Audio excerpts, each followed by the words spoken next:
Today on the DML News Podcast, I've got a really good show for you. We've got two lawyers from Judicial Watch. We're going to be talking about everything from election integrity to gerrymandering to what Trump is doing with the executive orders and how Republicans are trying to take him down. So get ready, because we're all unfiltered.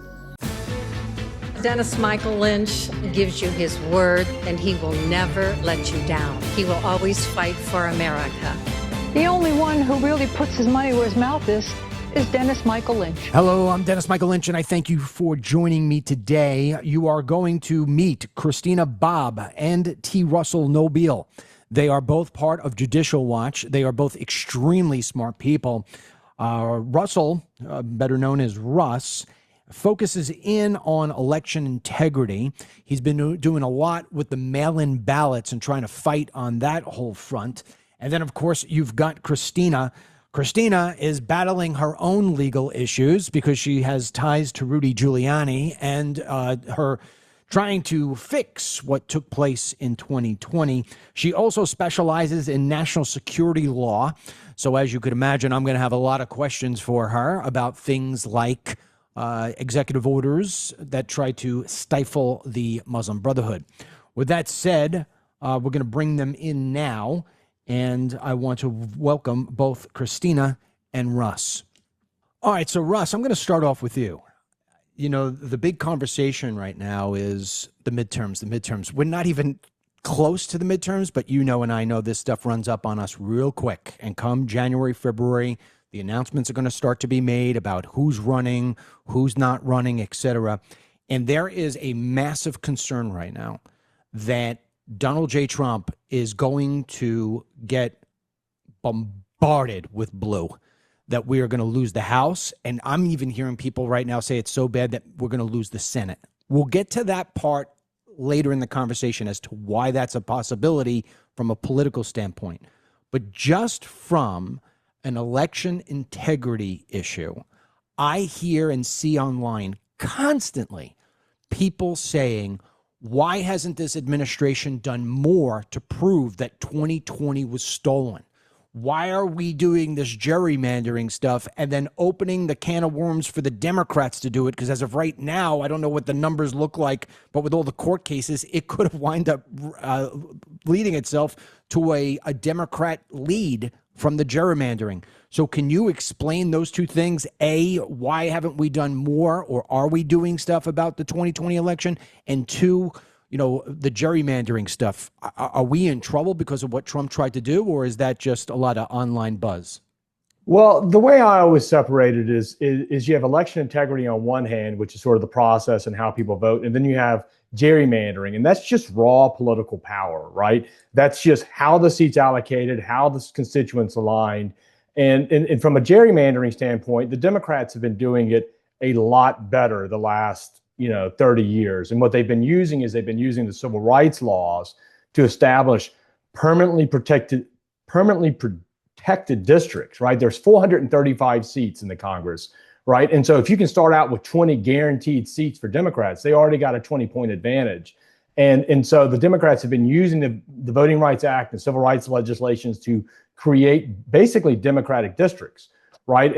And so, like, just for example, in Texas, recently we were able to help some colleagues of ours stop an effort by the Biden DOJ trying to create what's called a coalition district, which is basically a district of people aligned because they're not white and they vote for the Democrats, right? And so we stopped that. We helped a group of people stop that, and so that is being stopped. Obviously, like New England, you have a 40% Republicans in New England, and Massachusetts, Connecticut, and New Hampshire and Maine, and they have no seats, right? Mm-hmm. So in Texas, where Democrats have 40% power, or 40% vote, they have several seats. In New England, they don't, right? So the Republicans have gotten a lot more aggressive on that. The Democrats don't have as much fuel to respond with. The ruling in Texas that came out last week that people were very concerned about, that's already been stayed by the Supreme Court. There's too many problems with that to really go through. So I think the administration is doing a better job, and the Republicans are doing a better job of going after, evening out or neutralizing the gerrymandering advantage that the Democrats have been using. Let me ask you a question about that before we go into the second thing. I shouldn't have loaded you up with so many questions at once. But when you talk, I did some reading on this before we started this. So in Texas, we tried to gerrymander things. And then am I right in saying that the judge came back and said you can't do it because of racial profiling? In short, but I mean, the coalition district case I mentioned, where they lost attempting to do that, the DOJ came in and said, well, Texas has been creating coalition districts, and these are obviously done for racial purposes, and you can't intentionally create district for racial purposes outside of a civil rights violation. And so the DOJ sent a letter to Texas saying, there's some problems with some districts you created. You need to you should probably get rid of these. And so the Republicans redistricted. And then in a separate case on the other side of the state in El Paso, a 3-judge panel of federal judges said that by a 2-to-1 vote, that violated a different provision of the Constitution. But the Supreme Court has already stepped in and stayed that. So when you take a look at the gerrymandering in general all around the country, I mean, Trump tried to initiate this move so this way it would be more favorable to him come midterms. And I think every conservative and pro-Trumper is like, you know what, the Democrats cheat all the time. Do whatever it is that you need to do. And then what happens is you hear about Proposition 50 in California, which I need you to explain to people what exactly that is. You see Proposition 50, and then you hear online that it basically evened things out. Is that true? No, it helped the Democrats catch up more. But basically, Proposition 50, and I don't remember the timeline on it, but a decade ago, there was this movement through this country to create what's called independent redistricting commissions. Those are a farce. You can't get politics out of redistricting. It's just it's like trying to get blood out of surgery. It's just impossible. And anyone that knows anything about redistricting is inherently political, right? So that no one pays attention to it and knows anything about it unless they're politically engaged. So, 15 years ago or so, the state of California's voters approved a referendum that, created an independent redistricting commission. And in response to what's been going on recently, the state of California's leaders passed another or proposed another resolution where the voters could approve a one-time deviation from it. So if you think about it, they said, we're going to no longer do political gerrymandering. And then as soon as somebody else does it, they immediately abandon that principle. But so they passed it recently. And so now there's an ongoing, review of potential redistricting plans in California to potentially eliminate some or all Republican districts. All right, Russ. So then on the very simplest end, where does Judicial Watch see this all falling into place by the time that midterms come around? Are we going to be on a net even? There was no blood given either way? Or is Trump and the Republican Party going to be in a deeper hole than when this whole thing started? It's hard to say because it's a moving target. I think there'll be a net gain by the Republicans. It's just a question of how many. There's a lot of states where Republicans are really sort of limiting themselves. And, they should just take Massachusetts's guide, right? Massachusetts, there are no Republicans in Massachusetts. There are more Democrats districts in Mississippi where I live than there are in Massachusetts. So, I think the net result will be a gain. It's just a question of how much and what the long-term effects of all of it are. Another question, and then Christina, I also want you to give your 2 cents on this as well, because you were involved with the Trump administration. It feels like the Democrats are always kicking the Republicans' ass. It just you know what, I don't know how to say it other than if I'm sitting at a bar with these guys, I'm like, what's wrong with the Republicans? Why do we keep on losing out to these freaks with blue hair and earrings out of their friggin' lips? It's like, why can't, is it because we're splintered? Is it because, we just don't worry about things as deep? I don't know what it is, but it always feels like every punch we take, the Democrats come back, whether it's through the courts or through Congress, they just kick our ass. Why do I feel like every single time I'm getting my ass kicked? I mean, Letitia James is an example. The chick just basically committed mortgage fraud. If I did that, I'd be in freaking stripes right now in the county jail. Why is it that it always gets thrown out? Why do I feel like we're always getting our ass kicked? Yeah, no, we do. Sorry, I don't know if I'm going to take this one, Russ. I know you really please. you, but I so agree with you, and I'm so grateful that you say that. And this is why, in politics, people have a 2-year memory, right? Like they don't remember what happened before. Before Donald Trump came, Republicans were not the cool party, and we're rapidly losing that now. We only became cool when Donald Trump made it cool because he was saying the things that everybody was thinking. He was irreverent. He didn't play the political game. And so everyone's like, oh yeah, Republicans are cool now. They're not, and they never have been. And the reason they never have been is because they're the sidekick to the bully, right? The Democrats are the bullies. The Democrats are the ones bulldozing, doing whatever they want, getting whatever they want, demanding whatever they want. And the Republicans are their little bag man that's like, if I just give you my lunch or my lunch money, will you stop giving me a wedgie? And that's our politics today. And so you have a very, very weak Republican Party. You have the vast majority of Americans agree with the policy positions of the Republican Party, but the people in office got into office by not being as crazy as the Democrats. Well, at least I'm not as bad as the Democrats. At least I'm not. That has been the Republican platform for decades at this point. And it's so much so that Republicans are scared to do anything because all they are used to doing is not doing what Democrats do.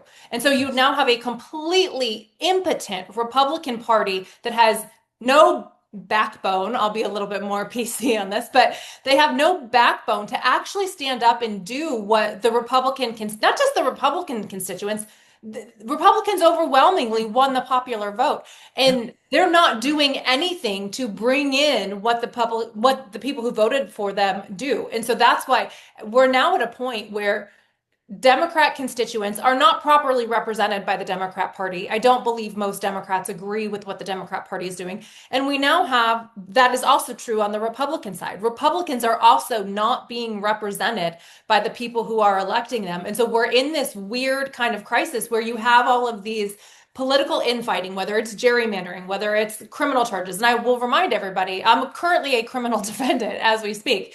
But you have all of this political infighting at the top, and 330 million Americans are looking at this going, none of this has anything to do with me, and it's not helping my life, and I'm struggling. And I get it that you all hate each other, and you all want to throw each other in jail, or you all want to send each other to war, or you all want to, seize bank assets, or whatever the heck they're doing. But the Republican Party is completely impotent, despite the fact that they have the right policy for most Americans. And the Democrat Party is incredibly aggressive, but they don't have the support of the American people for their policies. So, sorry, I completely agree with you. There's no sorry in that. And we're going to come back to something too, because I want to come back to the Letitia James, and I want to come back to you being a criminal defendant. But sticking on that moment for that momentum for a second, I'll go back to you, Russ, about the upcoming election. So my feeling was that there was going to be an enormous opportunity this Trump 2.0. And the reason being was that he had learned from the first 4 years. And secondly, although he truly does want to make America great again from what he believes great again is, I don't know if I necessarily align with those principles anymore. We can get to that more in the conversation. For instance, just park this so you know what my thought is. I don't see the value of doing AI deals with countries from the Middle East. So let's just put that to the side, okay? And everything to him is a dollar. It's a dollar. We're going to take in 600,000 Chinese students to save the revenue that colleges need. Who gives a shit? Get rid of those colleges, right? If you're the college industrial complex, just needs to be brought down. Thank you. So you're lining up what I'm going to say here. So my fear is that we lose the midterms because Republicans won't show up. It is going to be really hard for me because I'm going to sit there and I'm going to pull the lever. And I'm going to say, at this point, am I just pulling the lever for the less of two evils? I'm not pulling the lever with pride anymore because I mean, there's only so much you can say. Well, at least we don't have Kamala. I mean, if I were to take what Trump has done in the last 3 weeks between the Laura Ingraham interview about the Chinese students and the H-1B visas, meeting with a freaking jihadi that had a $10 million cap on his head, rolling out the freaking state dinner for the Saudi prince who won't apologize for 9/11, sitting down and basically, I don't know, I thought he was going to start making out with Ma'am Danny. I sit here and I say to myself, if I were to list those things and said, can you believe Obama did this? People would be like, he's a freaking Muslim. He's a freaking traitor. I hate that guy. We should be hanging him.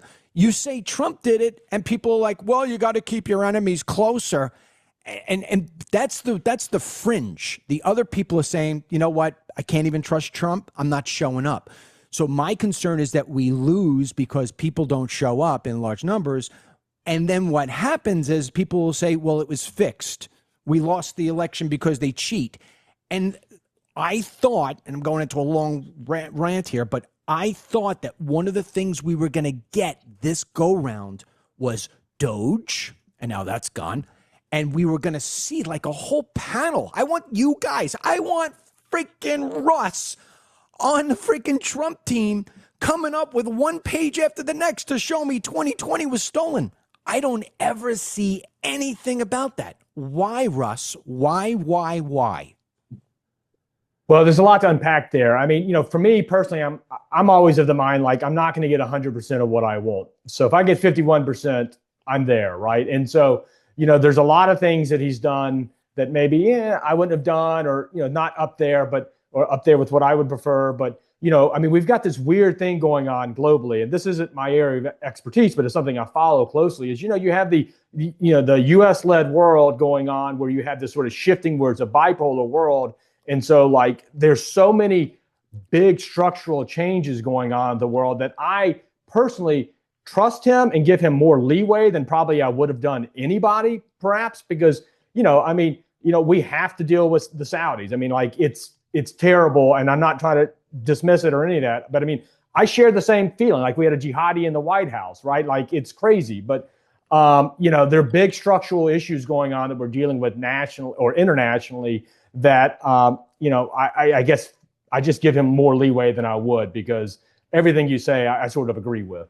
But in terms of the whole election, I mean, what we did in 2020 is, like, I could not prove everything that was being alleged certainly in the 5-day window or 2-week window when they were challenging the elections. But what we started doing from a Judicial Watch standpoint is we started finding the issues we could attack, right? And sometimes you can't get the big thing you want, like to stop all this universal mail balloting, because it's just terrible. It's very much undermines the confidence of the election. No other country does it. This idea that the most important election integrity provision in the history of mankind is just making people go to the poll site. And so what we did was we started focusing on things we could attack. And one thing that we found that was a good idea in 2020, but nobody really did well, was this idea of allowing ballots to come in after Election Day. And so that's the big project that we've been working on with some of our clients over the last 4 years. And we filed suits in Illinois and California and Mississippi, and we've had a pretty good amount of success with that. And so now we will have the Supreme Court this March taking one of our cases. We won a case in Mississippi that stopped ballots coming in late. Mississippi has appealed. And so we won that case. And so we will hopefully have an answer this March as to why ballots can come in days and weeks after election. We're very optimistic that we're going to get a favorable ruling. It will be close. In terms of like the turnout and how all that's going to work out, like everything you say, I see, and the polling is unnerving, especially where we were 6 months ago. And you've had the government shutdown that's taken hits, and you've had inflation hasn't quite come down, and we need to get rates down, and all these sort of big market issues. I think, it's still a long time between now and next year in terms. So I don't, I personally am not panicking, but I see what everyone's worried about.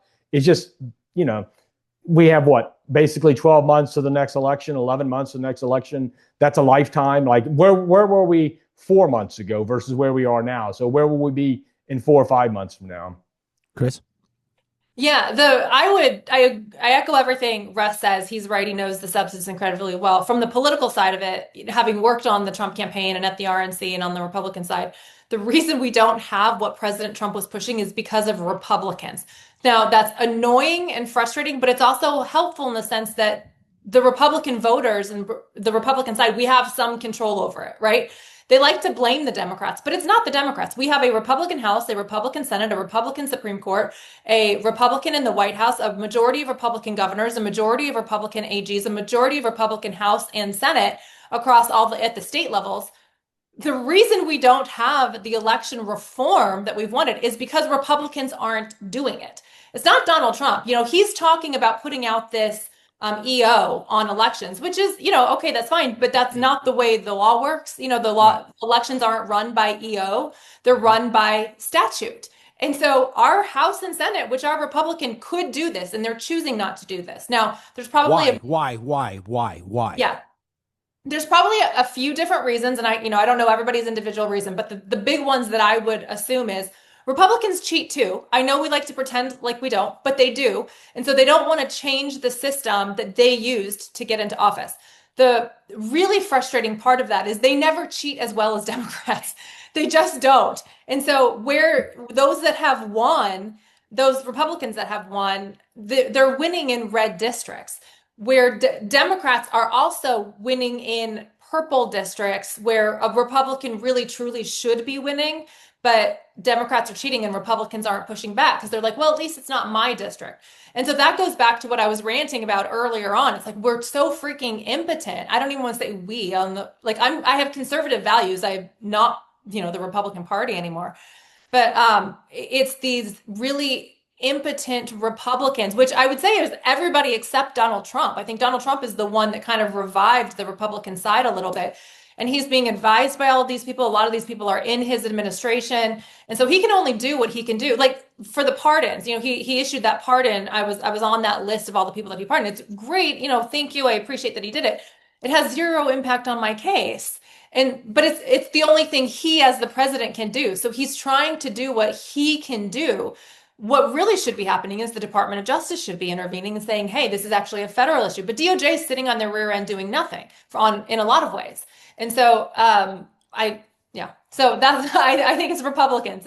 Trump's got a lot of fight. Like, that's the amazing thing about him. Like, if I had 94 counts and indictments against me, I'd probably be hunkered in the corner somewhere, and he's just waking up and thriving on it. Like, he's got enough fight for everybody, but it seems to be a lot of these people in the House and honestly the Senate, right? The Senate is subject to its calendar. It's only got so much bandwidth of things it can put on. And then people are nitpicking about all this other stuff. And there are a lot of lawyers. There are a lot very much process oriented. And they don't really understand that they're focused on the process and not actually the results. And they're not really fighting as much as they should be. That's just it. They're nitpicking and all that. The Epstein thing is a horrific thing. Judicial Watch has been suing over the files. We've been waiting on the files. We're happy. We'll still be waiting on the files till they're released and suing over it. But this suddenly has become a Trump issue. It's sort of strange to me because if they had the stuff on him about Epstein, and then they wouldn't have gone to Fulton County to indict him. Right? Why would you go to Fulton County to indict him if you have the goods on him in D.C.? It's so much easier to destroy him in D.C. than Fulton County. And so they obviously didn't have anything, but it's just weird that so much of the oxygen is being taken up by that. And it's not by accident. Well, I just a couple of days ago on X, Elon Musk was putting out, hey, where's voter ID laws? Where's anybody pushing for that? And so I think what I'll say here sort of sizes up a lot of folks. I know a lot of folks who listen to my show and support me. You want to support Trump, and I agree with you. Fight. But sometimes if you're fighting the wrong person or you're fighting a ghost, you get nowhere.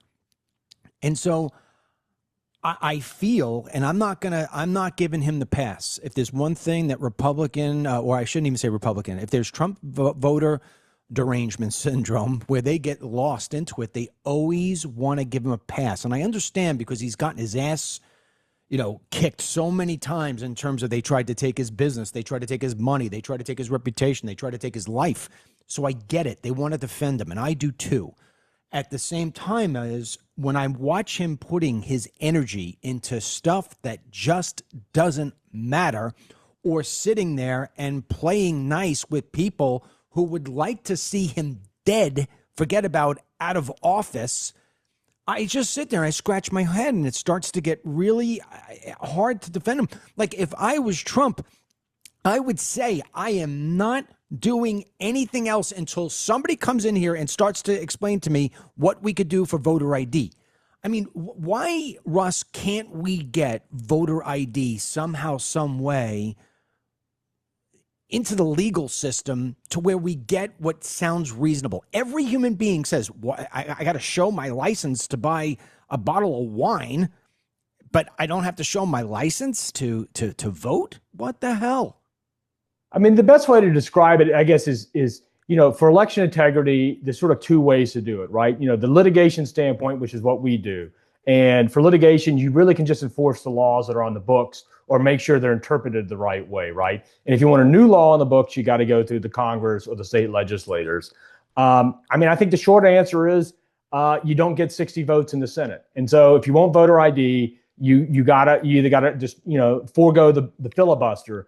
I sort of go back and forth on that as a personal matter, because I know the Democrats are going to do it at some point. It's just, maybe the Republicans should just go ahead and do it now, because I don't think people really appreciate how close we were in 2021 with House Bill 1 to destroying the country. It can't be understated enough. If y'all recall, that was, I can't remember what the act's name, but it was House Bill 1. It was the nationwide election law that the Democrats were 2 votes from getting in the Senate, and they would have required mandatory nationwide all-mail balloting. So every close seat would have gone Democrat. They would have had redistricting run out of DC. They would have had mandatory racial districts. I don't think people can really fathom the world it would look like if House Bill 1 had passed and how close we were to that. And thankfully, we had 2 Democrats that held out and didn't destroy the filibuster. And so, voter ID is important, but what really keeps me up at night is the idea that House Bill 1 will come back and that we won't have Democrats that'll hold out, and you'll have that trifecta in the federal government where the Democrats will shove it through, and suddenly every state has all mail balloting, and it's basically a ballot chase program run by organizations funded by places like Gates and Soros. And at that point, you can overturn a number of elections with $5 million. Getting people to go chase ballots. It's not a lot. I just want to confirm something from you. So when they do the congressional seats and they do the census, illegal aliens are counted in that census. Am I right? So is it that they're counted in the apportionment, right? Right. They're counted in like how many seats California get, but they're not counted within the district in terms of vote support. Okay. So in some cases it hurts, but not. Is it as significant as people think it is? Because I hear all the time about how illegals are voting, and I just can't see how the illegals are swaying elections one way or the other. I see them more as impactful on Congress and representation. I don't think you need to worry about whether or not they're voting. I worry about it, but the point being is they're getting allocated seats in California for that. And Texas probably gets a few too, to be fair. But what people have sort of glossed over is that after the 2020 census, the inspector general for the census admitted there was a six seat error, meaning 3 blue states got an extra seat and 3 red states lost seats they were supposed to get.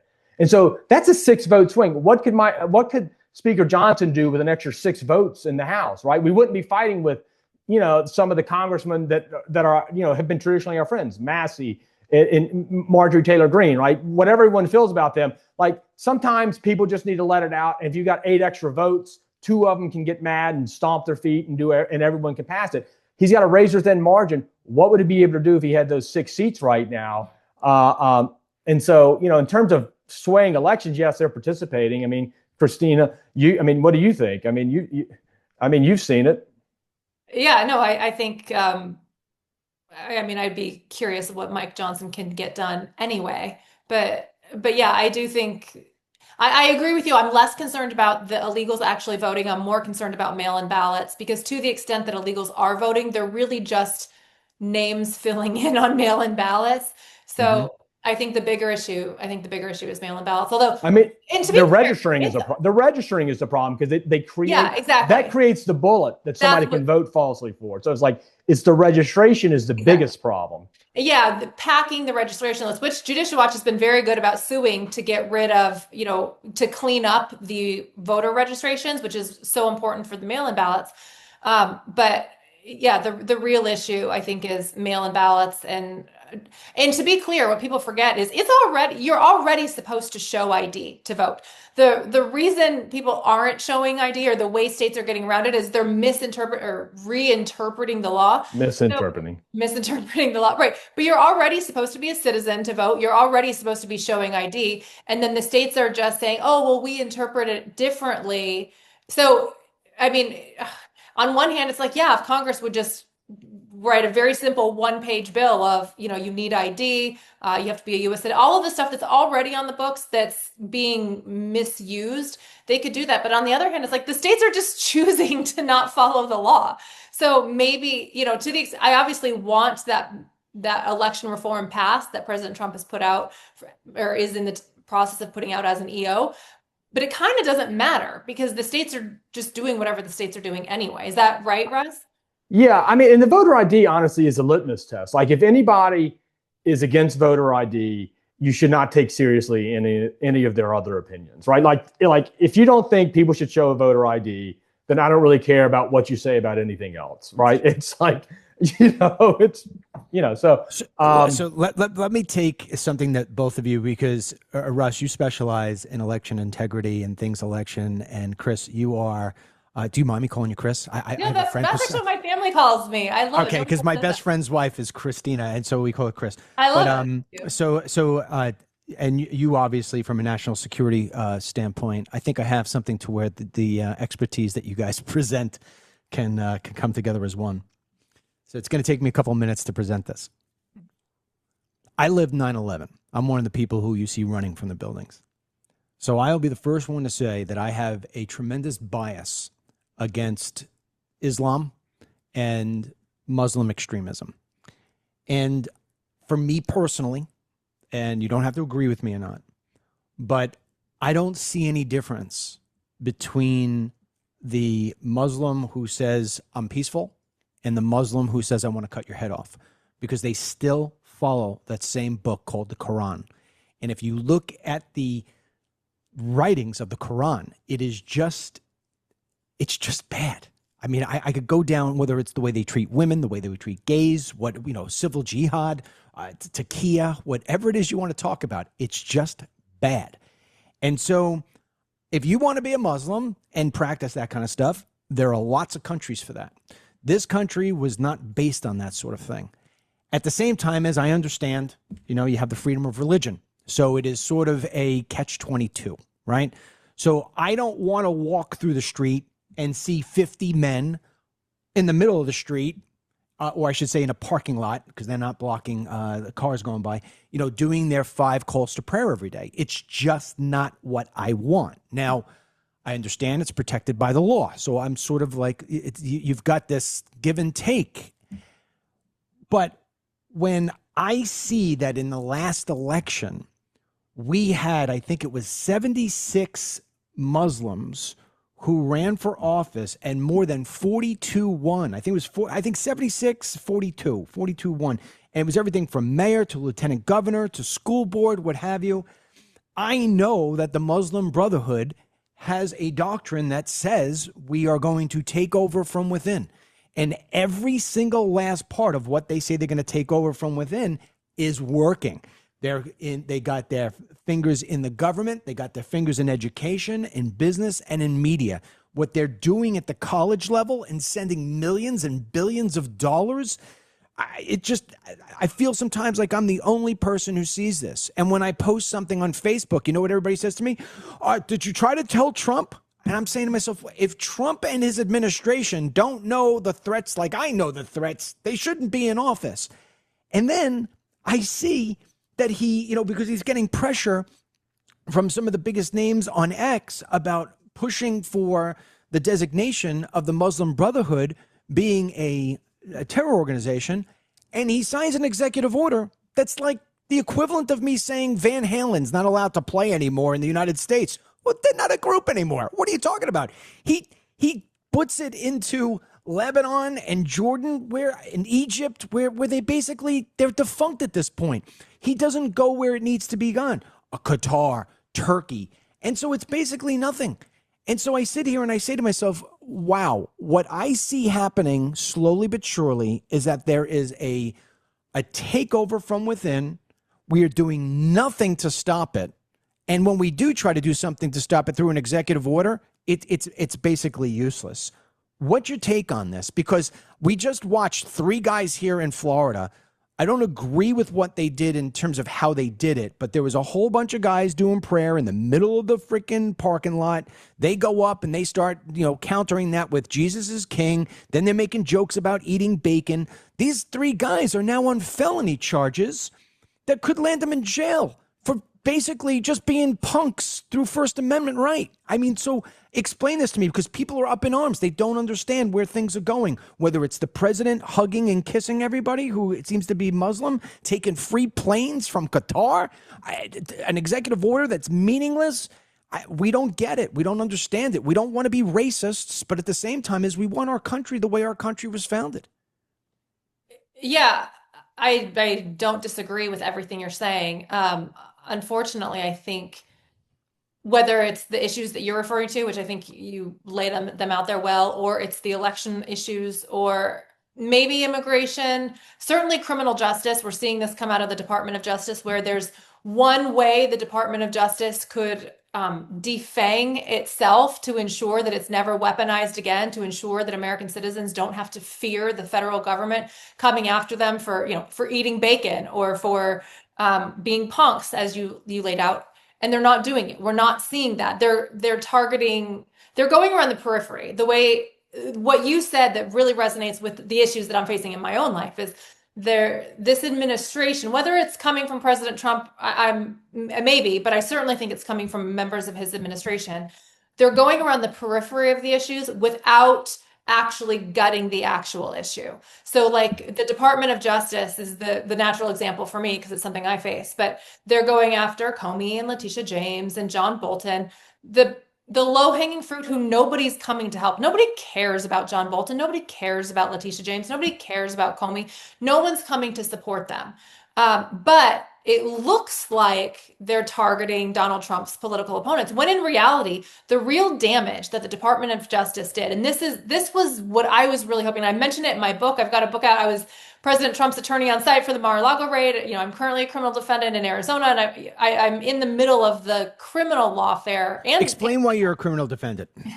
So I volunteered to help Rudy Giuliani post 2020. So I worked with Rudy post 2020 and helped with the litigation. I got roped into the alternate electors criminal prosecution, despite the fact I had nothing to do with the alternate electors. And I don't think they committed any crimes either. I'm not knocking them. I just didn't have anything to do with it. But because I was, according to the indictment, I'm closely associated with Rudy Giuliani, which is true. I also don't think that's a crime, but that's what I'm indicted for, 9 felonies. So we're still fighting that. Our indictment has been thrown out, but just on Friday, actually, just a couple days ago, Chris Mays, the Arizona Attorney General, appealed to the Arizona Supreme Court. She's dragging it out because the indictment was thrown out. We're trying to get this case closed. That's a whole mess. We can go into it as much as you're interested in, but the lawfare is it's beyond comprehension. But this Department of Justice has an opportunity to do something about that, to bring civil rights issues, or to not necessarily further the criminal prosecution, but to shrink the Department of Justice, shrink the FBI, make it very, very difficult for any administration that comes in afterwards to repeat, not just, so our criminal prosecutions are part of all the Arctic Frost stuff that's going on. However, you have all the January 6th stuff. I also got called before the January 6th committee and, was subpoenaed surrounding all Jack Smith's J6 stuff. I mean, we're talking millions of dollars in legal fees because I was in the area, because I know Rudy, because I'm wrongly associated with the political candidate that they don't like.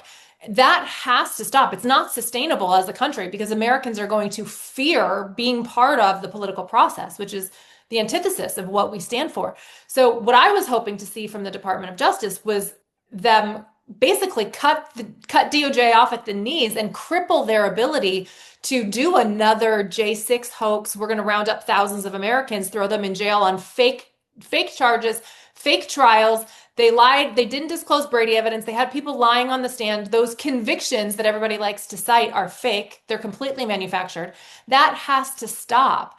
And as far as I can see, nothing's being done about it. So I don't have a great answer to the point you're making, other than I see the exact same thing in the area that I'm focused on. Is this dancing around the periphery without getting to the nucleus. And that's what we need as Americans. Well, your take on that, Russ?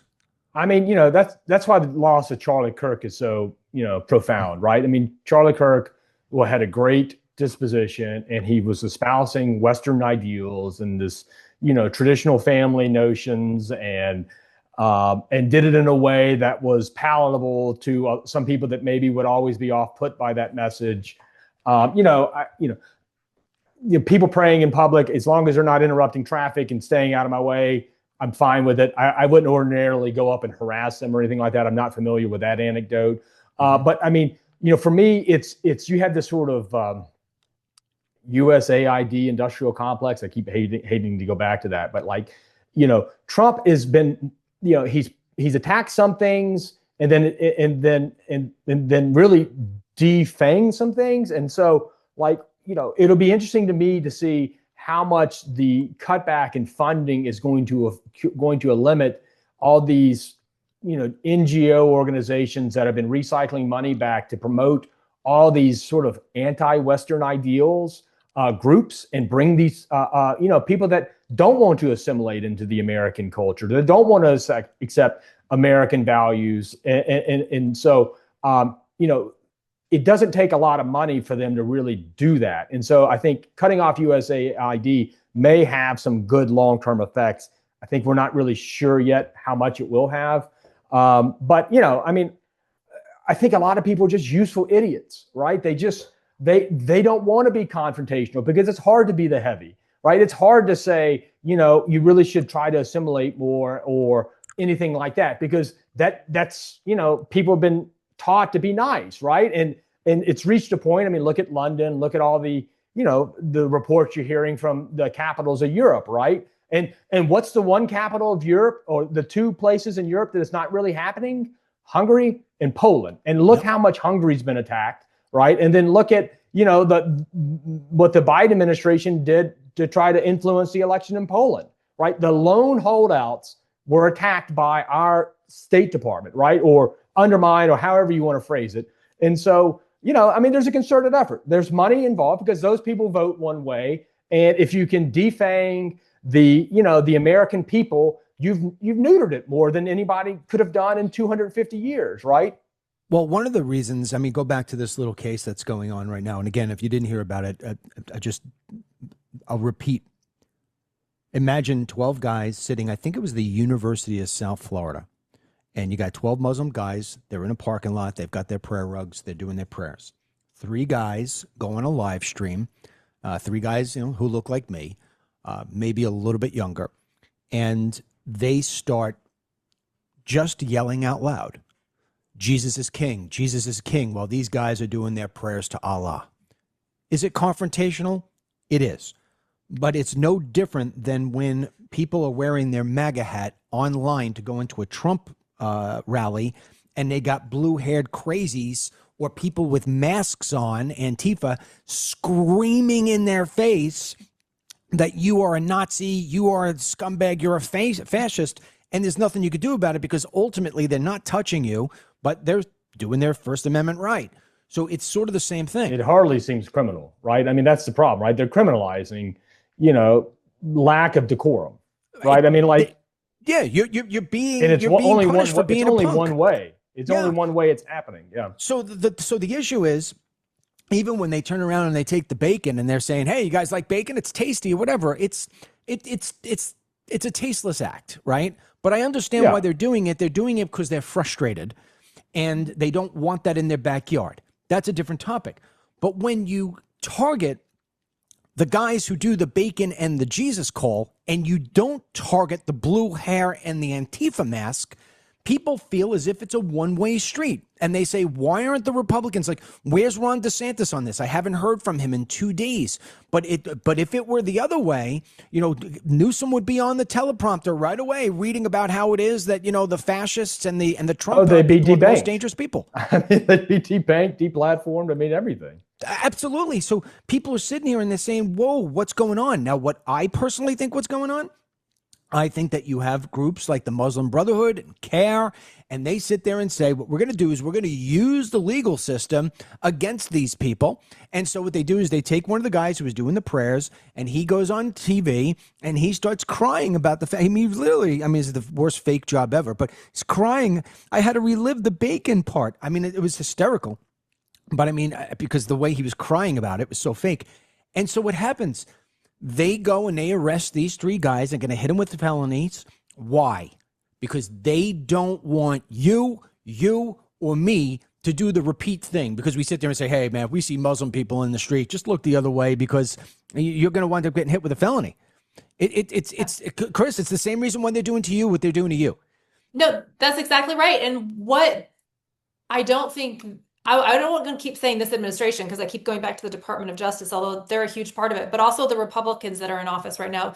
The conservatives, or I can't call them conservatives, the Republicans that are in office right now don't understand they're sitting on the bullseye.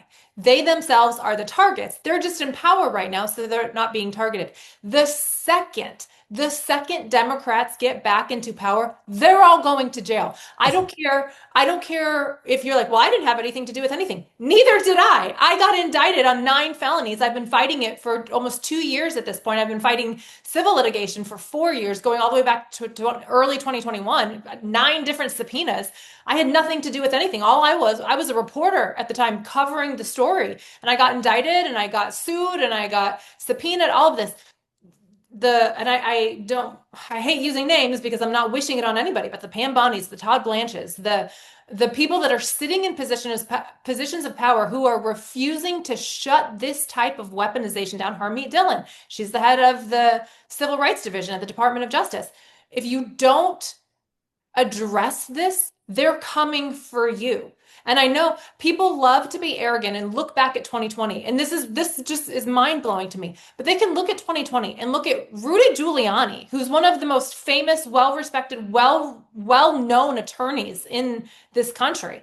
They can look at Rudy Giuliani and John Eastman, who's a constitutional scholar, argued before the Supreme Court many times, and Jeff Clark, same thing. They can look at those guys and go, and you might think I'm lying when I say this. I've had dozens of attorneys say this to me. Yeah, well, if I had been in that position, it would be different. You genuinely think you would have handled the situation better than Rudy Giuliani? Are you crazy?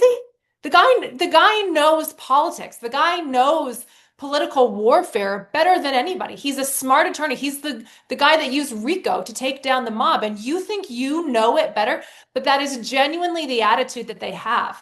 They genuinely think they're smarter, they're better, they're more capable. And the problem is because they believe that, they don't recognize that they are the targets. And so conservatives sit back and say, okay, well, the second Democrats get another chance at this, they're coming for us. They're not going to come for me again. They've already taken me out. I'm not in the admin anymore. I'm not on TV. I'm not doing the things that I was doing before because I'm fighting all my legal cases. So they're not coming for me again. They're coming for you. And they haven't stopped it. Find out the easy way or the hard way. And I don't want to be right about this. I hope, like Russ said earlier, we have a year before this happens, but the public wants action, right? And the Republicans need to show they can govern. And, what Christina's pointing out is like, they may have delayed things, but the threat from House Bill 1 and all these other things, they're just temporarily suspended till Joe Manchin, so they can finally get somebody to get that seat, get that vote that Joe Manchin held from them. Right. Oh, sorry, Russ. No, please go ahead. Very excited about what you're saying. And yes, and that's right. And the reason why they're targeting elections so much, like you kind of think like, okay, yeah, elections are important and that's how you get power, whatever. But the reason why the elections and the weaponization of the criminal justice system go hand in hand is because elections are how you stop the abuse of the justice system. If you don't like what's going on with the justice system, you replace the elected leaders who are in control of it. But if they have captured our elections and we can no longer replace them, we can't do anything about the fact that they're using the justice system to throw us all in prison. And that's what Republicans are just, they're either playing Pollyanna or they're part of the problem. And I've been in this business in the election business for 6 years at this point, which Russ has much more time in it than I do. But for the last 6 years, I am now getting to the point where I'm like, oh no, they're actually complicit in it. This isn't like, oh, they're just stupid ignorant. They are actually part of the problem. I mean, I see it a little differently in the sense that it's just hard, right? And so, people go away from hard stuff. Like this stuff, not to toot our own horn, we have been grinding for 4 years to get the Supreme Court to finally answer why ballots can be cast after Election Day. We lost everything for 3 years, right? I mean, like any other group that didn't have the support of its members, like Judicial Watch, that didn't have the support of its leadership, would have been like, Russ, get out of here. We're done with this. This is just something that you lost. And, I kept joking that I was going to keep losing till either the Supreme Court decided to hear it or took notice or Tom fired me, right? Because that's the way it was. And it's, election reform is hard work, and so, and then you have a lot of people nitpicking at different things. And it's like the Republicans need to take action because the Trump coalition is a weird coalition for Republicans. And I don't mean that in a derogatory sense. It's just not the traditional coalition of Republicans, right? It's these libertarians, the RFK guys, the blue collar people that never show up to vote except for when Trump's on the ballot. Like they've got this small window to do stuff. And if they fiddle around and don't do anything, those people are not coming back and the coalition's not going to work. And so they have to show they can act. And that's exactly what Christina and Dennis, you're talking about, right? They have to do something and not be bogged down in the process. But, Russ, there is a part of me, and then I'm going to ask you guys one last question and then we'll wrap this up. You've both been great. I've enjoyed this conversation immensely. There is a deep part of me that thinks, and I won't name names, but you could guess them yourself. I don't think the Republican Party wants Trump. I don't think they ever wanted him to begin with. I think they all realized that the best way to do this, I mean, I hate this saying because everybody uses it all the time as an excuse for Trump being nice and dancing with Mamdani, but, keep your friends close and your enemies closer. I think that the Republican Party has figured that statement out and said, we've just got to hold our breath and, squeeze our nose and just get through this Trump era. The biggest objective that you've got at this point as a Republican lawmaker, whether you're in the Senate or in the Congress or even the DOJ or FBI, or wherever it is that you use, I just don't want to wind up on his Truth Social. I mean, I think that's what people will just do. They go through the day and say, let me not be targeted by Trump on a bad tweet. And if we could just get past this time, we get rid of him and we could get back to business as usual. That's what I think he's up against. And I think what happens to Trump is that if he has an Achilles heel, it's his ego in the sense that he loves to be loved. Mm-hmm. He wants to be praised. And so if you give him enough praise and you say, look, I never really meant to call you a Nazi. I really think you're amazing. He brings you in and then he can't see the forest from the trees anymore. I personally believe that the Republicans don't do the things we're talking about today, Ross, talking about Chris. I think they stay on their hands because they really want to see his era and they want to see the MAGA movement just die out.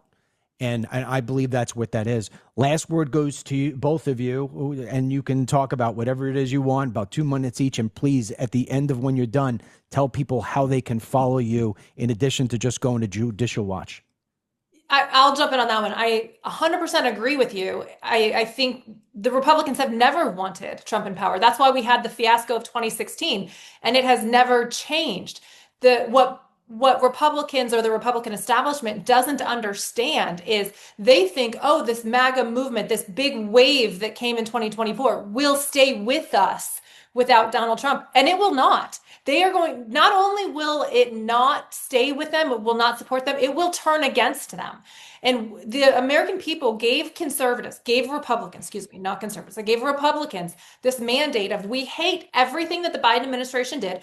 We hate everything that has been happening over the last 5 years. We want you to change it. And they're not changing it. And so when when the next election rolls around, or, the next time the American people actually have a chance to cast their vote, regardless of whether it's a presidential election or midterms or local, they're not going to show up for Republicans because they hate what the Republicans are doing or not doing right now. So I completely agree. I think your analysis is spot on. And I would point out that the Achilles heel of the establishment Republican is that that's exactly what they think. And they don't recognize that the threat to that is the American people don't support them. They do not support them, and they're not going to continue to support them. And so their opportunity to make these changes is going away, and it is going to cost our country. I'm sorry, I could talk about this for another hour. I love this topic. I think it's so important. So thanks for giving me a chance so much to talk about it. My name's Christina Bobb. You can find me on Instagram, X. I wrote a book. President Trump did the foreword for it. It's called Defiant: Inside the Mar-a-Lago Raid and the Left's Ongoing Lawfare. I was his custodian of records for Mar-a-Lago, and I was the representative on site during the raid. And then, of course, I got sucked into all of the criminal charges and conspiracies. I had 9 cases against me in 3 years. I give you all the emails, the receipts, everything's in there. So please check it out. And thanks for giving me some time today. You got it. Go ahead, Russ. Yeah, Dennis, I agree. I mean, I think from my framework, you have sort of the old guard Republicans and sort of the MAGA Republicans. And, the old guard is just trying to hold their nose and live through it. And then you have the MAGA Republicans. I mean, just last week with the federal court in Texas that threw out that enjoined that redistricting map, you had a Trump judge siding with a liberal judge to strike down the map, while you had a Reagan judge forcefully fighting, and it's one of the most vitriolic dissents, raging at sort of the overreach of the court on that redistricting plan by a Reagan judge. And so it is a good framework to talk about the old guard and the new guard, but sometimes it doesn't always help. But I completely agree. They're just trying to live through the moment.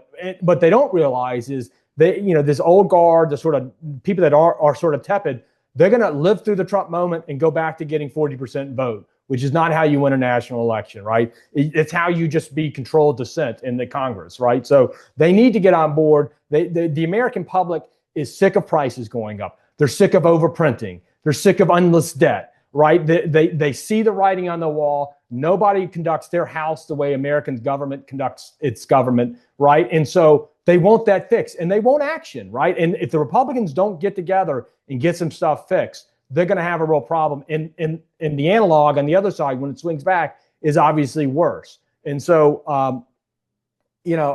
I hope somebody hear this and will do something about it. And, and understand that, in the White House, the first 4 or 5 months were great. And then they're getting bogged down with all the sideshows from the media and the international stuff. And I hope that they'll go back to dealing with the sort of the hot button issues that people in flyover country care about. That's where I live. People don't care about a lot of the things that goes on in DC. They just want to make groceries. They don't even need them to go down. They want them to stop going up, right? And Trump is trying to work on that. He's trying to deal with the Federal Reserve, but we have to get the money back straightened out. And in terms of elections, we're a long way between now and next election. But if the Republicans can't show that they can govern, they will lose. The American people want action, and I hope that they will get that action they thought they were voting for last November. Thank you, Dennis, so much for having me. Again, I'm Russell Nobile, senior attorney at Judicial Watch. Probably the best way to find me is on Twitter, or X, I guess, as they're calling it now. My user handle is @RussellNobile, Nobile. I want to say thank you to both of you. I want to say thank you to Judicial Watch. Say hello to Tom. Ask him if he'll send me his arm workout. And that's that. Both of you enjoy the rest of your day. I appreciate it in a big way. Great. Thank you so much.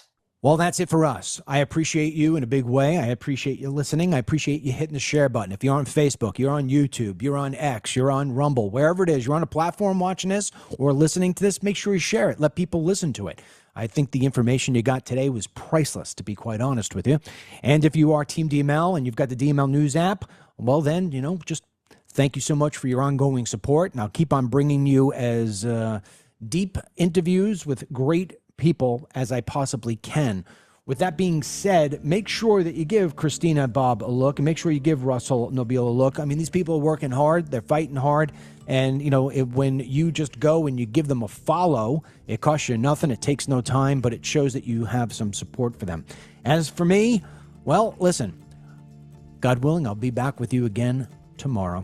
Until that happens, may God bless you, your family, our troops, Judicial Watch, and our president.